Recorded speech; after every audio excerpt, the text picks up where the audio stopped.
We are trained as a society, in my opinion, that 15 minutes could save you 15% or more on insurance, but we don't really get to understand what each policy is and what it covers. And additionally, where we as management companies run into big issues on condo and townhome style communities where the declaration is either gray or very specific in whose responsibility it is to fund a certain loss. Let's just say that the association is responsible for the roof of the community, and there was a problem on the section of the roof where it floods Mrs. Jones' unit. And Mrs. Jones calls the management company and says, hey, listen, there was damage to my table that has been in my family for a century, whatever it is.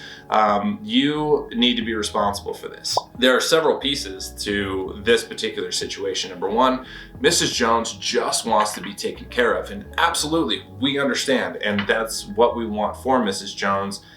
We're the agent for the association. We don't determine how that happens. Mrs. Jones probably thinks that it's the management company's insurance policy and that we need to fix it. And that's not how it works.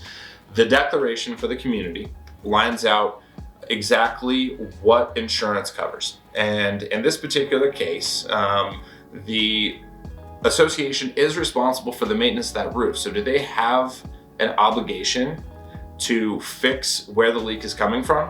Yes, they do. The damage on the inside of the unit is probably Mrs. Jones' responsibility in this particular scenario, but it's hard to tell Mrs. Jones when she's heightened because her floor is damaged, her table's damaged, the drywall's falling down, the ceiling's falling down, everything's a mess, and it needs to be resolved to let her know that the association is not going to get involved. In other cases, it may be different.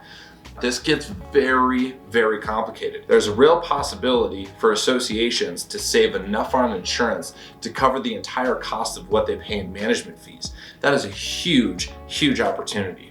And really what this boils down to is associations for a very, very long time have been taken advantage of on their policy limits. Let's just say that the deductible is $5,000 per peril.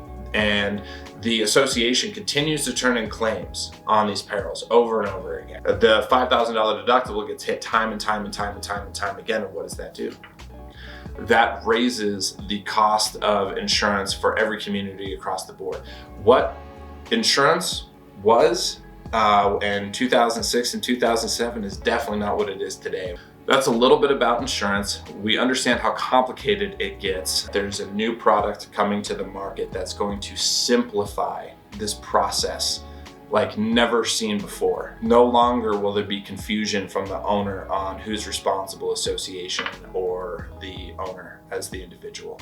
It's going to be very black and white. It's going to be clear as day, and it's really going to save the association on their premium. So I look forward to that conversation with Ryan Hurley. Stay tuned. If you haven't already, please go like and subscribe to this YouTube channel so you get the updates and the notification of when these videos come out, so you can stay up to date and informed on all this information, from the South Carolina bill that's being presented on foreclosures not being able to be initiated for associations, to the insurance and how that's changing here in Colorado. So again, James Phifer with ACCU. I look forward to bringing you more additional content soon.